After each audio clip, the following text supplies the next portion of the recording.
개신교인들은 바로 이 청교도의 정신과 삶을 계승하고자 하는 후예들이라고 할 수 있습니다. 이 영국의 청교도 가운데 존 버년, 요한 버년이라고 하는 분이 바로 이 마음을 가지고 살다가 전도를 했다는 이유로 감옥에 갇히게 됩니다. 그래서 법정에서 그는 다시는 전도를 하지 않겠다. 그러니까 전도의 내용은 이것이에요. 그러니까 세상의 이데올로기와 가치는 언제나 변한다. 변하지 않는 것은 오직 하나님의 말씀이며 우리는 그 말씀을 통하여 예수 그리스도를 만나고 하나님의 자녀로 살아야 된다. 이런 전도를 하지 않기로 약속을 하면 석방을 해주겠다고 했지만 그는 그렇게 하지 않았습니다. 그래서 결국 12년형을 언도받고 감옥에 갇히게 됩니다. 그러나 이 12년이라는 긴 시간은 결코 이 존 버년에게는 낭비의 시간이 아니었죠.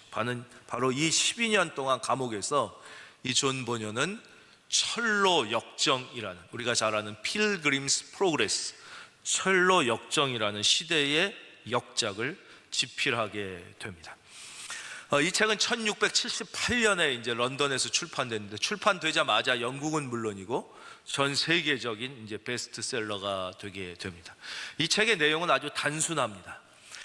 은혜 모름이라는 이름을 가진, 원래 이 사람의 이름이 글레이스 리스예요. 은혜 모름이라는 이름을 가진 사람이 복음 전도자, 에벤젤리스트라는 사람을 만나서 복음을 듣게 되고 드디어 예수님을 믿고 이름이 크리스찬으로 바뀌게 됩니다.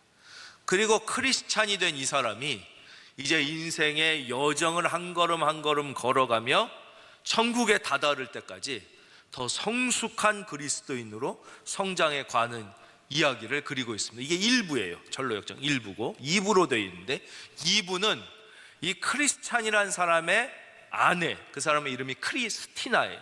이 아내인 크리스티나와 그 자녀들 또한 예수님을 믿게 되고 이 똑같은 성화의 과정을 걸쳐가는 내용입니다.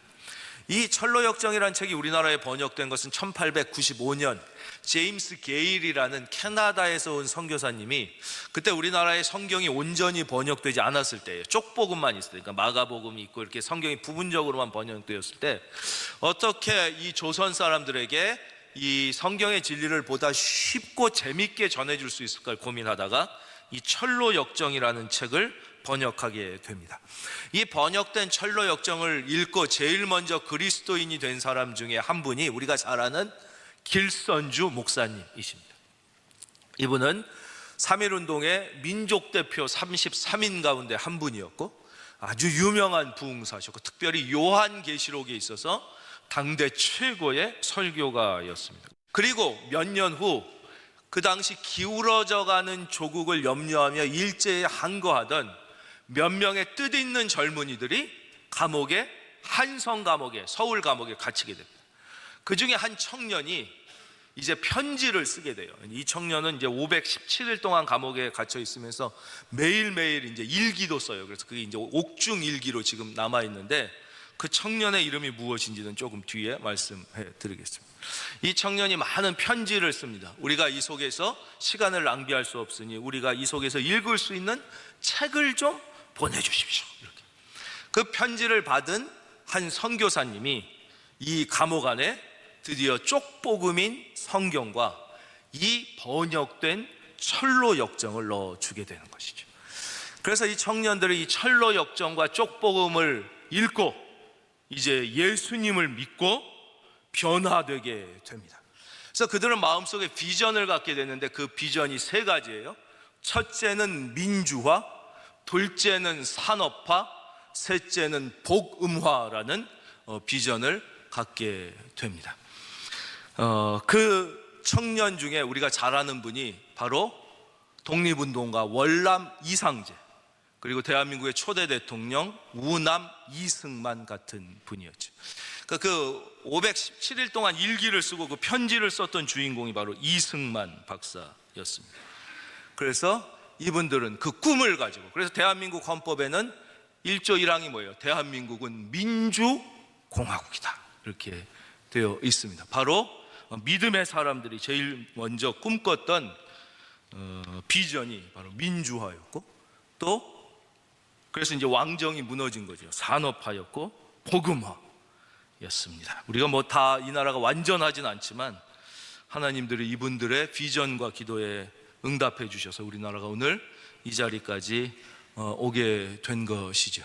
자, 오늘 하나님의 말씀 9절입니다. 밤에 주께서 환상 가운데 바울에게 말씀해 주셨습니다. 그러니까 하나님은요, 일상적으로 우리를 늘 만나 주세요. 그래서 매일 일상 가운데 우리에게 만나 주시고 동행해 주시는데, 하나님은 아주 특별할 때 이렇게 환상으로, 꿈으로 우리에게 만나 주시기도 합니다. 그래서 여기에 보면 하나님께서 사도 바울을 아주 특별하게 만나 주셔요. 주로 어떤 때 그러냐? 아주 심각한 위기 가운데 우리가 부딪혔을 때, 또는 인생의 아주 중요한 전환점이나 우리에게 아주 분명한 깨달음을 주시고자 할 때 하나님은 이렇게 특별한 방법으로 만나 주시기도 합니다. 사도 바울 같은 경우는 하나님이 아주 여러 번 이렇게 특별한 방법으로 만나 주신 기록이 성경에 있죠. 그래서 이렇게 특별하게 만나셔서 하셨던 말씀이, 첫째가 두려워하지 말라는 것이었습니다. 두려워하지 말며 침묵하지 말고 말하라 그랬습니다. 그러니까 사도 바울은 참 정말 어떻게 보면 너무 불쌍해요. 인간적으로는 가는 곳마다 복음을 전하지만 가는 곳마다 사도 바울을 때리고 괴롭히고 죽이려고 하는 위협이 늘 있었던 거예요. 그러니까 이 사도 바울 같이 위대한 복음의 사람도 그 마음에 두려움이 있었던 것이죠. 어딘가. 그러니까 하나님이 두려워하지 말라고 그래요. 두려워하지 말라 그러면서 하나님이 말씀해 주시는 것이, 네가 지금 여기서 복음을 전하며 사는 것이 너에게 고통스러울 수 있지만 그러나 두려워하지 말라는 거예요. 여러분, 지금 어떤 병과 위기 가운데 있습니까? 두려워하지 말기를 바랍니다. 하나님이 주시는 말, 두려워하지. 그리고는 뭐예요? 침묵하지 말고 말하라. 무슨 말하라는 거예요? 예수를 말하라는 거예요. 예수를 말하라. 네가 여기서 복음을 전할 때마다 핍박이 오고 너를 괴롭혀서 네가 정말 마음이 괴롭겠지만 그래도 너는 침묵하지 말고 말해야 된다는 거야. 말해야 된다. 예수를 말해야 된다. 두 번째는 너무 좋은 말씀이죠. 그게 뭐예요? 내가 너와 함께 있겠다는 말씀이에요. 이거보다 더 좋은 복은 없다고 그랬어요. 어린애는 엄마가 같이 있는 게 최고의 복인 거예요. 어린애한테는 엄마가 같이 있어야지, 뭐 아무리 다른 게 좋아도 엄마가 나를 떠나고 딴 손에 맡겨져 있다, 이건 행복한 게 아니에요. 마찬가지로 모든 인생은 하나님이 함께 계시는 게 가장 행복한 거라는 것입니다. 근데 우리는 이제 이런 고난 가운데, 사도 바울도 여기 너무 어려운 고난이니까 하나님이 안 느껴질 때가 있다는 거예요. 우리도 그렇죠. 특별히 아주 심각한 고난 가운데 있을 때, 하나님 당신은 어디 계십니까? 이렇게 우리가 절규하고 싶을 때가 있잖아요. 정말 나를 사랑하시는 건 맞습니까? 막 이러면서. 그러나 바로 그때 하나님은 나와 더 가까이 계시는 거예요. 더 가까이. 내가 너무 하나님이 왜 나를 도와주시지 않나 절규하고 싶고, 하나님 왜 나와 함께 계시지 않습니까? 라고 얘기할 때 그때 더 가까이. 그러니까 사도 바울도 지금 너무 이 고통을 당하고 고난을 당하니까 그런 마음이 잠깐 들었을지도 몰라요. 그때 하나님께서 내가 너와 함께 있다. 우리가 이걸 네 글자로 뭐라고 그랬어요? 임마누엘. 한번 따라 할까요? 임마누엘. 임마누엘 말씀해 주시는 거예요. 그래서 이런 예화는 너무 많이 들으셨지만 또 한번 해드릴게요. 어떤 분이 그 마지막에 인생을 뒤돌아봤더니 발자국이 4개 있었다고 그러잖아요. 2개는 자기 발자국, 2개는 예수님이 손잡고 같이 걸어주신 발자국. 근데 가끔 이 인생을 뒤돌아보는데 어느 중간중간마다 발자국이 4개가 2개, 그러니까 한 사람 발자국만 남는 곳이 중간중간 있었더라는 거예요. 그래서 저 때가 어떤 때인가라고 돌아봤더니 자기가 인생에서 가장 힘들고 외롭고 고독하고 위기 가운데 있을 때였다는 거예요. 그래서 너무 섭섭한 마음에 예수님한테, 아니 예수님, 저 때는 왜 발자국이 제 발자국만 있습니까? 저 때야말로 진짜 주님이 나를 도와주셨어야 될 텐데 예수님 그때는 어디 가 계셨습니까? 그랬더니 예수님이 씩 웃으시면서 자세히 봐라 얘야, 자세히. 저 발자국이 네 발자국 같냐? 저 발자국은 내 발자국이다. 보니까 그게 자기 발자국이 아니라 예수님 발자국이었다. 그 위기의 순간에는 예수님이 자기를 업고 거기를 홀로 걸어가 주셨다. 우리 이런 얘기 많이 들어보신 거예요. 그렇기 때문에 이 사도 바울도 그렇게 괴로울 때 하나님께서 내가 너와 함께 있으니까 두려워하지 말라고 말씀해 주시는 거예요. 그래서 우리 마음에 두려움이 오고 하나님이 나와 가까이 계시지 않는 것처럼 느껴지실 때 우리는, 제가 실질적인 방법을 가르쳐 드리겠어요. 그래서 이거는 그냥 믿고 그대로 따라 하시면 돼요. 그대로 무조건 따라 하시면 100% 하나님의 함께 하심이 경험되는 거니까 저를 한번 따라해요. 이 위기가 오고 힘들 때는 반드시 고개를 들어 하늘을 봐야 돼요. 땅을 보지 말고 그때는 고개를 드세요. 천장이 보여도 고개를 들어요. 고개를 들고 저처럼 이렇게 해주세요. 한번 따라 하겠습니다. 하나님은 나를 사랑하신다. 하나님은 나와 함께 하신다. 하나님은 나를 도와주신다. 그걸 계속 고백하는 거예요.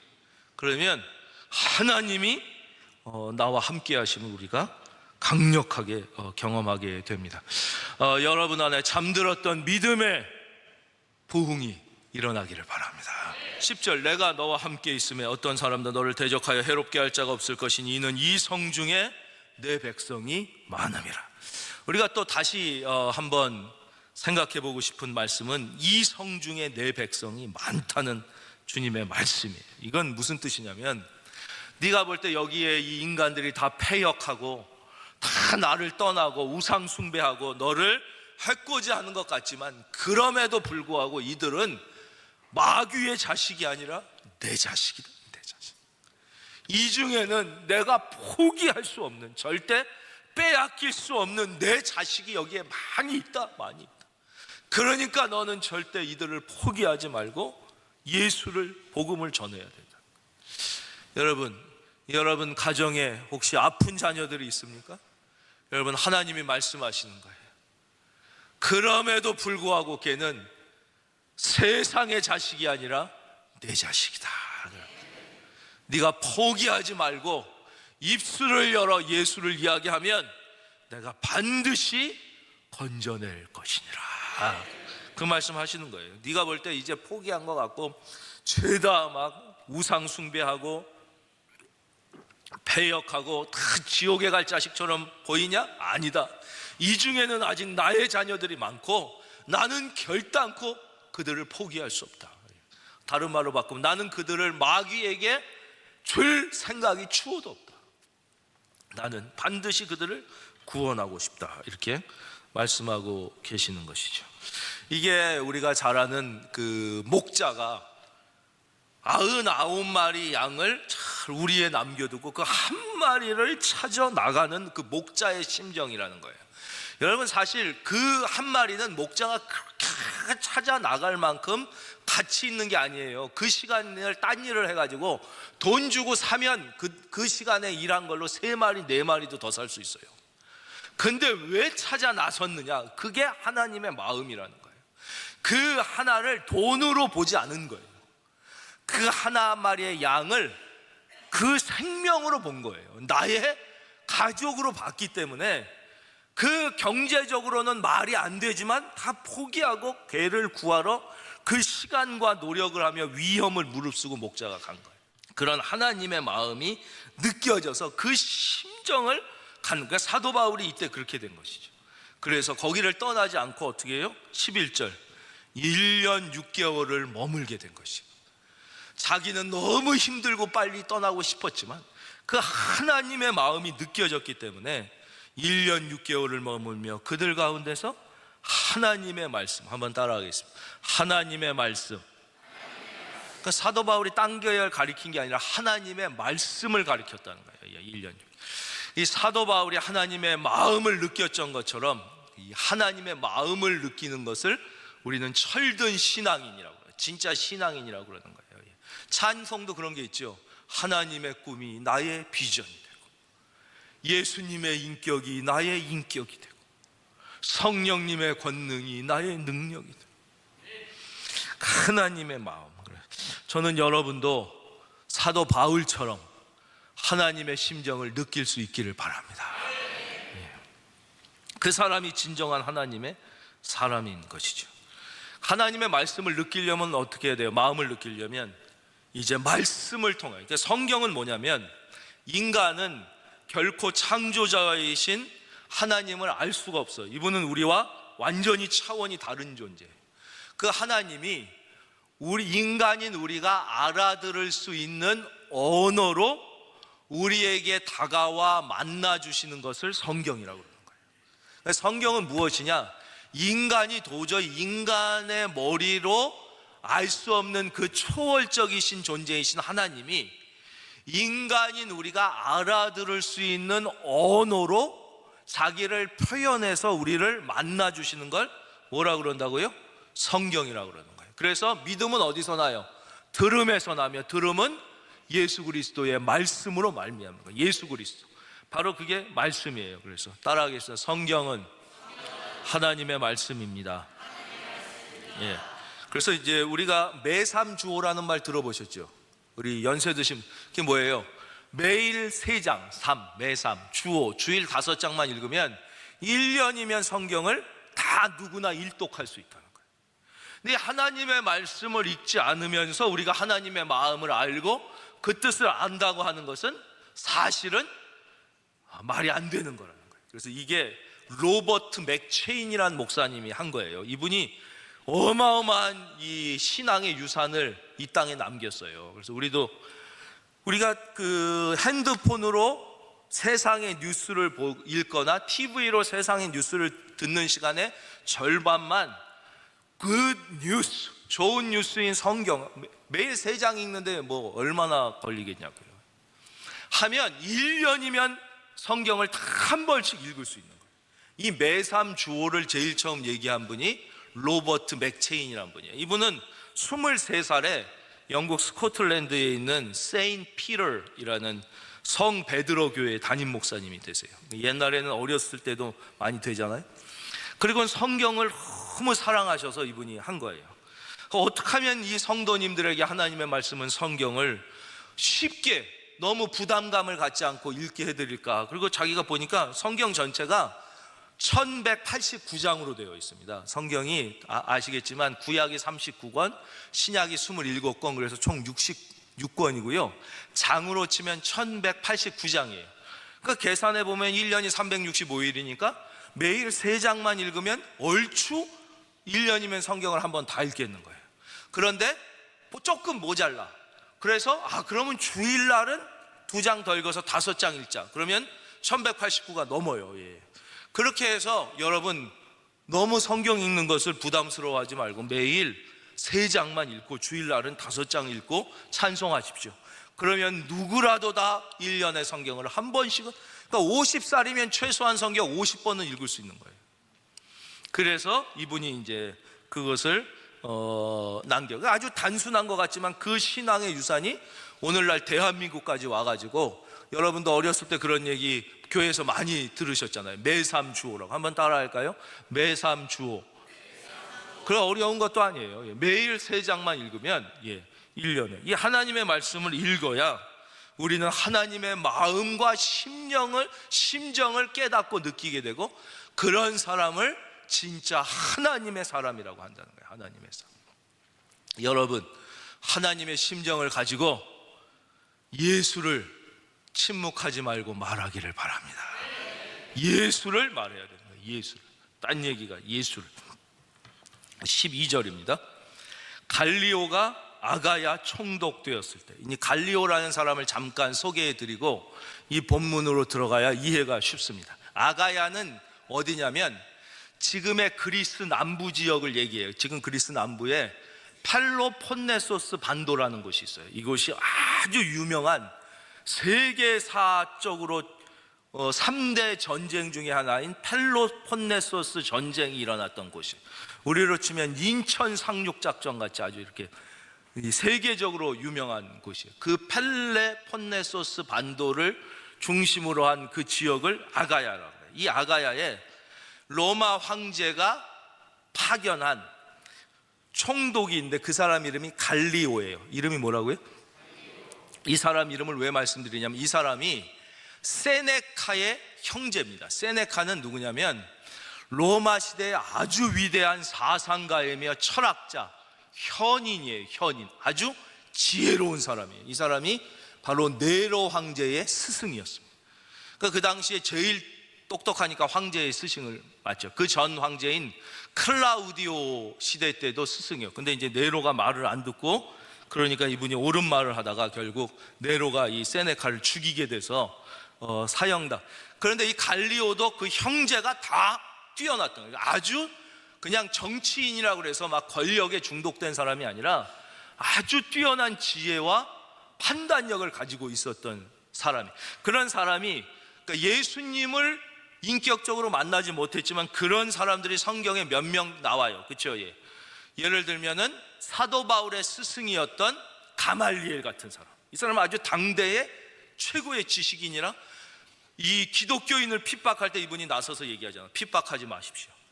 이 사람들이 하는 말이 거짓이라면 저절로 멸망하게 되지만 혹시 우리가 핍박했다 정말 하나님의 사람이라면 어떻게 하겠습니까? 이런 아주 올바른 말을 한 사람이 그 시대 사도 바울의 스승이었던 최고의 현인 가말리엘이고, 이때는 이제 갈리오라는 사람이에요. 그러니까 이 갈리오 앞에 유대인들이 또 사도 바울을 끌고 와가지고 이제 이 고소를 하는 거예요. 참 사도 바울은 너무너무 불쌍해요. 가는 곳마다 이렇게 죽도록 매를 맞으면서도 복음을 전하는 거예요. 12절 제가 읽어볼까요?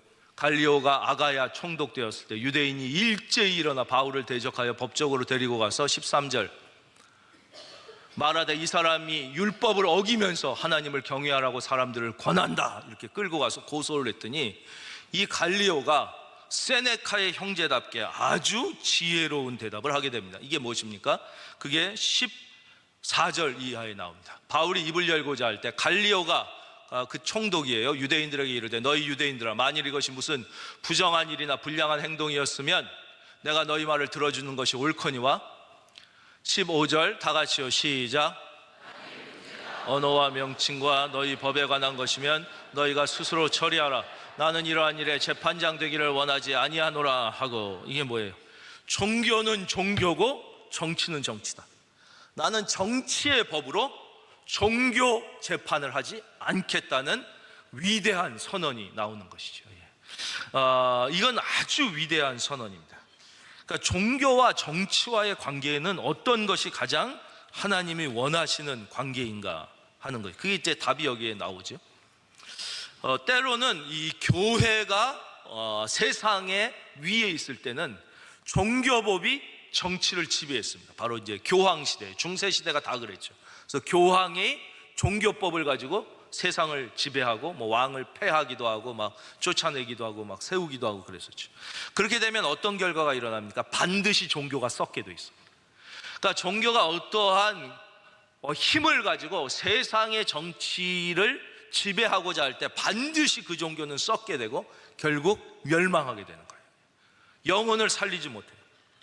반대로 정치법이 교회를 지배할 때가 있습니다. 주로 독재, 공산주의는 뭐 물론이죠. 그러니까 세상의 정치가 교회에 들어와서 세상의 법으로 교회를 지배하려고 합니다. 이럴 때는 반드시 그 정치는 썩게 되어 있습니다. 그리고 망하게 되어 있죠. 그래서 종교를 지배하려고 했던 정치치고 끝이 좋은 정치는 존재하지 않습니다. 그 공산주의의 그 멸망, 그 독재의 멸망을 우리는 분명히 보게 됩니다. 그러니까 하나님께서 원하시는 참된 종교와 정치와의 관계는 무엇이냐? 우리말로 바꾸면 기독교와 정치와의 관계는 무엇이냐면 기독교는 기독교고 정치는 정치이다 하는 거죠. 종교는 종교이고 정치는 정치여야 하는 거예요. 이게 무엇이냐면 진짜 기독교가 정치에 선한 영향력을 미치기 위해서는 절대 정치에 직접 개입해서는 안 되고 기독교로서 그 복음의 자리에서 최선을 다하여 하나님의 말씀대로 살려고 노력하고 복음을 전하게 되면 자연스럽게 그 선한 영향력이 정치의 자리에 들어가게 되며 정치도 살고, 믿으시면 아멘, 교회도 살게 되는 거예요. 그런데 그것을 망각하고 직접 종교의 이름을 가지고 정치의 복판에 뛰어들어서 무엇을 하고자 할 때 종교와 정치는 다 섞게 되는 것입니다. 우리가 착각하면 안 되는 게 가정도 마찬가지예요. 하나님은 여러분의 가정을 교회로 만들고 싶어 하시지 않아요. 그럼 가정을 뭐하러 만드셨겠어요? 여러분의 가정을 믿음의 가정으로 만들고 싶어 하시는 거지. 근데 어떤 분들은 믿음 좋은 아버지나 어머니가 집을 교회로 만들어 버려요. 그러니까 애들이 아예 질리는 거야, 교회에. 어떤 사람은 믿음 좋은 사람이 교장 선생님이 되면 학교를 교회로 만들어. 그 하나님의 뜻이 아니에요. 하나님의 뜻은 학교를 좋은 믿음의 학교로 만드는 거지, 학교를 교회로 만들면 안 돼요. 교회는 교회만 교회인 거예요. 예를 들면 회사도 어떤 믿음 좋은 사장님이 사장님 됐다고 아예 회사를 교회로 만들어 버려. 그러면 안 돼요. 예. 그럼 교회 가지 뭐하러 회사 와요? 예. 그 하나님이 원하시는 것은 교회에서 하나님의 말씀을 잘 깨달아 그 회사를 좋은 믿음의 회사로 만드는 것이 하나님의 뜻이지, 회사를 교회로 바꾸는 게 하나님의 뜻이 아니란 말이에요. 예.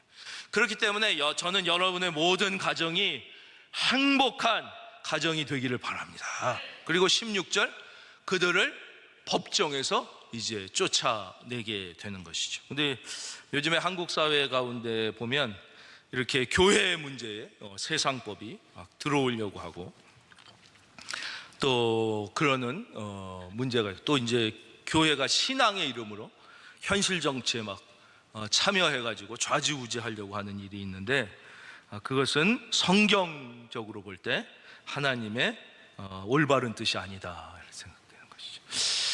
하나님께서 여기까지 이 나라를 이끌어 주시고, 할렐루야. 그러나 우리 그리스도인은 그렇기 때문에 국가와 민족을 위하여 반드시 기도해야 되는 거룩한 책임이 있고, 자기의 각자의 삶의 자리에서 신앙인답게, 그리스도인답게, 한번 따라할까요? 신앙인답게 살아야 할 책임은 있는 것이에요. 정치가 종교를 이용하려고 해도요, 그 정치는 반드시 썩어서 망하게 됩니다. 주로 이제 권력자들이 그런 방법을 하려고 합니다. 오늘 하나님께서 이렇게 좋은 대한민국을 우리에게 주신 것. 그래서 사도 바울이 고난을 당하잖아요. 저는 가끔 그런 생각을 밤에 기도할 때 합니다. 제가 아주 역사적으로 고증이 잘 된 한 작품을 봤는데, 제가 그걸 보고 회개했어요. 이제 영국 여왕이 이제 자기 전에 반드시 기도를 드리는데, 반드시 침대 밑에 무릎을 꿇고 기도를 드립니다. 영국 여왕도 반드시. 그래서 제가 저는 침대에다 무릎 꿇고 기도드려가지고 회개하고 그걸 보고, 영국의 여왕도 침대 밑에서 반드시 무릎을 꿇고 기도를 드리는구나. 이제 공산당이 와가지고 제 목에 칼을 대고, 너 예수를 믿으면 천당 간다는 말을 한 번만 안 하겠다고 하면 내가 널 살려주겠다. 그러면 거기서는 그러겠습니다. 그리고 간 다음에 죄송합니다 하나님, 이렇게 하게 되지 않을까, 그런 생각을 들었다가도 안 된다. 내가 북한에 태어났다면 저렇게 사도 바울은 죽도록 매를 맞고 저렇게 불쌍하게 살면서도, 물론 그 상황이 돼서 하나님이 용기를 주셔야지 제가 하겠다고 하는 건 아니지만, 이 대한민국에 태어나게 해주신 이 은혜, 이걸 생각할 때 더 살겠다고 그런 짓을 해서는 안 되겠다, 이런 결심을 또 하고 그렇습니다. 우리나라는 정말 너무 복받은 나라죠. 이 땅의 5,000년 역사에 지금처럼 이 나라가 잘 살고 강성했던 적이 단 한 번도 없지 않습니까? 세계 10대 안에 들었던 것은 5,000년 역사에 지금 유일한 거예요. 유일한 거. 참, 이 좋은 시대를 우리가 살면서 감사하지 못한다는 것은 정말 하나님 마음을 아프게 하는 것이죠. 우리나라는 첫째, 사계절이 뚜렷합니다. 사계절이 뚜렷한 축복을 주셨어요. 사계절이 뚜렷한 게 뭐가 그렇게 좋으냐? 뚜렷하지 않은 나라에 가서 한번 살아보면 압니다. 저 추운 나라나 저 더운 나라 가서 한번 살아보십시오. 사계절이 뚜렷하다는 게 얼마나 큰 복인지. 그러니까 보통 아주 부잣집에 태어나서 고생 못하는 애들이 그걸 몰라, 감사한지. 왜냐? 어려운 집에 살아보질 않았으니까 그걸 당연하게 생각하고 부모가 조금만 안 해주면 불평을 하는 것과 똑같은 것입니다. 그리고 세계에서 가장 안전한 나라, 이렇게 안전한 나라는 대한민국뿐이 없습니다. 미국뿐만 아니라 유럽의 그 어느 나라에 가도 밤 10시에 여자가 혼자 대로를 마음껏 걸어 다닐 수 있는 나라는 대한민국이 유일합니다. 유럽에서 제일 안전한 나라가 독일입니다. 독일. 베를린도 8시 넘으면 여자가 집에서 혼자 못 나갑니다. 이렇게 안전한 나라에 살고 있다는 것은 의료보험, 세계 가장 뛰어난 의료보험. 여러분, 아픈데 치료 못 받아보세요. 그것처럼 가슴 아픈 일이 어디 있겠어요? 배 고파서 굶는 거 다음으로 가슴 아픈 게 아픈데 치료 못 받는 거예요. 우리나라 의료보험은 세계에서 제일 잘 돼 있어요. 궁금하면 챗 GPT에게 물어보세요. 유럽 어느 나라도 비교도 안 됩니다. 가장 뛰어난 의사를 가장 싼 돈으로 가장 빨리 만날 수 있는 데는 대한민국뿐이 없습니다. 미국 감기 치료하려면 2주일 걸립니다. 예약하면. 난 다음에 의사 만나요. 다. 유럽도 다 일주일. 그리고 병원도 원하는 대로 가지도 못해요. 가라는 데만 가야 돼요. 이 의료보험 누가 이렇게 만들었습니까? 박정희 대통령이 만든 거예요. 수없는 반대를 무릅쓰고 이분이 이 오늘의 대한민국 의료보험 체제를 만들어낸 거예요. 근데 무슨 헬 조선인이 막 이런 얘기를 하는 걸 들으면 가슴이 아플 때가 있습니다. 물론 청년들의 어려운 상황을 모르는 건 아니지만 어느 시대는 그럼 어렵지 않은 시대가 있었냐 하는 거예요. 무슨 그 할아버지 시대는 그럼 팔자가 좋았고 아버지 시대는 더 편했냐? 그렇지 않습니다. 지구상에 2023년을 기점으로 인구가 80억이 넘어갔어요. 여러분, 80억 중에 우리나라보다 좋은 나라 몇 나라 되는지 한번 꼽아보세요. 스웨덴, 노르웨이, 거기가 좋지도 않, 좋다고 쳐도 2천만, 1,000만, 다 합쳐도 5천만도 안. 80억 인구 중에 이 정도 한 2, 3% 안에 드는 나라에 태어났는데도 만족을 못하면 도대체 어느 나라에 태어나 어느 정도 해줘야 감사할 수 있겠냐 하는 거예요. 우리가 하나님의 입장에서 좀 생각을 해보면 우리가 너무 이렇게 막 불만을 표하고 막 싸우고 이러는 것을 과연 천국에서 볼 때, 다른 나라에서 볼 때, 우리의 먼저 살다 간 분들이 볼 때는 어떻게 생각하겠냐? 세종대왕 시대보다 우리가 좋은 시대에 살고 있는데 생각해 보십시오. 우리가 나라와 민족을 위하여 기도할 뿐만 아니라 이렇게 좋은 나라 조국을 위하여 하나님께 감사의 기도를 드릴 때 하나님께서 하늘문을 여시고 더 주실 줄로 믿습니다. 마지막으로 한 사람을 생각해 보려고 그래요. 그 사람 이름이 나오는데 소스데네예요. 17절. 모든 사람이 회당장 소스데네를 잡아 법정 앞에서 때리되 갈리오가 이를 상관하지 아니하. 이 소스데네는 누구냐면 우리가 지난 시간에 만났던 그리스도의 후임으로 회당장이 됐다가 거기서 예수님을 믿은 사람이에요. 그랬더니 유대인들이 제일 미워했던 사람이 유대인인데 예수 믿는 사람은 제일 싫어요. 그래서 이 소스데네를 잡아서 법정 앞에서 막 린치를 가했어요.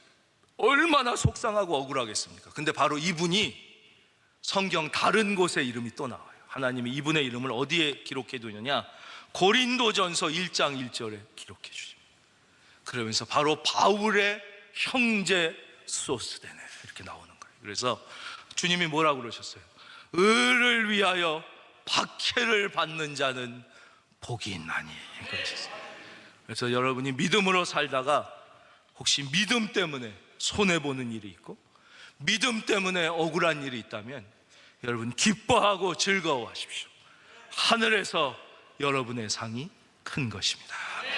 이번 한 주도 여러분과 함께 하시는 하나님과 함께 기쁘게 승리하는 한 주가 되시기를 주님의 이름으로 축원합니다.